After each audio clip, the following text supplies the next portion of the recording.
selling points, whether it was MSP, whether it was ethanol pricing, whether it was exports at the right time. I think policy is aligned for nation building as well as industry building, I would say, and we are very hopeful for a good year and many more years to come. As you were telling us that 30% of your mix is right now coming in from bioethanol. How are you looking to increase that? Are you looking to increase that? And also, how is bioplastics making an inroads? Well, the capacity we have right now is 1,050 KL. For now, we are focusing our capex on the bioplastic project, which is 2,000 plus crores. So in this coming 2 years, I don't think we'll do any significant capex on ethanol. But after the bioplastic project is completed, then we might look at it again, depending on where we stand. The bioplastic project, now coming to that, will be commissioned in 2026 and could have a revenue potential of around 1,700-1,800 crores.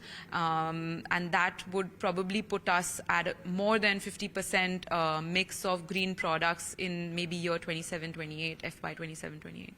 How big is an industry in sense of bioplastics, and what would your share be to begin with, and what kind of investments are you making in that? So we are a drop in the ocean. India uses about 10 million tons of plastic every year. Out of this, upwards of 4 million is imported, and around 5 million is actually single-use plastics. So the government has put in a ban on 19 items of the single-use plastics, and that is actually what our product is very good for. So the headroom, I would say, even if we just talk about replacing maybe half of the single-use plastics, is around 2.5 million tons, while we have announced a capacity of only 75,000 tons. So the headroom is absolutely insane. Plus, if we talk about India being a biomass-rich country, which it is, we have much more biomass than we can valorize, really. So it could become a global hub and a very good export opportunity coming in the future. So today, bioplastic markets are about 1% of total plastic markets. This is global. India, as you know, is almost nothing.